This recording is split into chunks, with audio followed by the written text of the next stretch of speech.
Thirumala അനിലിന്റെയും Anand K തമ്പിയുടെയും ആത്മഹത്യയുടെ പശ്ചാത്തലത്തിൽ ശത്രുദോഷം തീർക്കാനെന്നും പറഞ്ഞ് ബി.ജെ.പി. ആസ്ഥാനത്ത് മാരാർ ഭവനിൽ ഹോമം.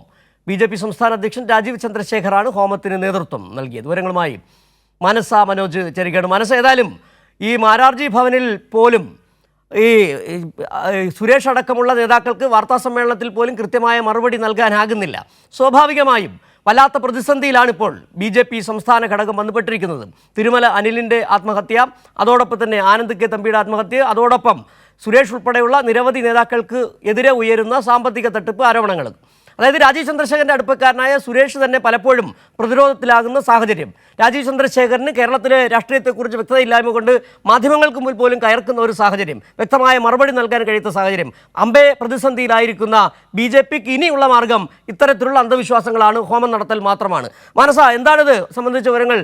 ബി.ജെ.പിയെ സംബന്ധിച്ചിടത്തോളം ആഭ്യന്തര പ്രശ്നം, അതോടൊപ്പം തന്നെ ആത്മഹത്യകളൊക്കെയും തന്നെ വലിയ വെല്ലുവിളി ആയിട്ടുണ്ടായിരുന്നു. അതിന്റെ ഒരു തുടർച്ചയായാണ് ഇത്തരത്തിലെ ഹോമത്തിലൂടെ ഈ ദോഷങ്ങളൊക്കെയും തന്നെ തീർക്കാൻ കഴിയുമെന്ന വിശ്വാസത്തിൽ ബി.ജെ.പി. ഇത്തരത്തിൽ ഹോമം നടത്തിയ ഒരു സ്ഥിതി ഉള്ളത്. ഏതായാലും അതായത് 2 ദിവസം മുൻപ് തിങ്കളാഴ്ച അർദ്ധരാത്രിയോടെയാണ് ഹോമം നടത്തിയത്. ഹോമത്തിൽ 5 പേരാണ് ഉണ്ടായിരുന്നത്. അതിൽ പ്രധാനമായും ബി.ജെ.പിയുടെ സംസ്ഥാന അധ്യക്ഷനായ രാജീവ് ചന്ദ്രശേഖർ, അതോടൊപ്പം തന്നെ ജനറൽ സെക്രട്ടറി എസ് സുരേഷ് അടങ്ങുന്ന 5 പേരാണ് ഹോമത്തിൽ ഉണ്ടായിരുന്നത് എന്നതാണ് അറിയാൻ സാധിച്ചത്.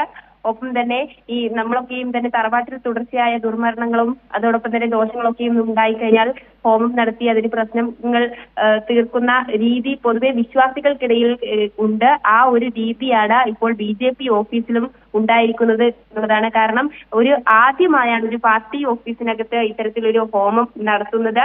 മാത്രമല്ല, മാരാർജി ഭവൻ പുതിയ സംസ്ഥാന കമ്മിറ്റി ഓഫീസ് വന്നതിന് ശേഷം ഇതുവരെയും തന്നെ ഒരു മറ്റു കാര്യങ്ങളോ ഒന്നും തന്നെ ആ ഓഫീസിൽ നടത്തിയിട്ടില്ല എന്നുള്ളതാണ് ഇവിടെ ശ്രദ്ധേയമായും എടുത്തു കാണേണ്ടത്. അതിനിടെയാണ് ഇത്തരത്തിൽ ഈ ദുർമരണങ്ങളും അല്ലെങ്കിൽ ആത്മഹത്യകളൊക്കെയും തന്നെ ഇനിയൊരു പക്ഷേ ഈ പാർട്ടിക്കകത്ത് തന്നെ ഈ പുതിയ നേതൃത്വത്തിന് മറ്റ് ശത്രുക്കൾ ആരെങ്കിലും ഉണ്ടോ എന്നത് കൂടിയാണ് പുതിയ നേതൃത്വം കാണുന്നത്. അതായത് ഒരു വിഭാഗം ആളുകളേക്കും തന്നെ മാറ്റി നിർത്തിക്കൊണ്ട് കോർ കമ്മിറ്റി യോഗം മുതിർന്ന നേതാക്കളെ അവഗണിച്ചുകൊണ്ട് മറ്റു കാര്യങ്ങൾ തീരുമാനിക്കുകയും ഒക്കെയും തന്നെ ഉണ്ട്.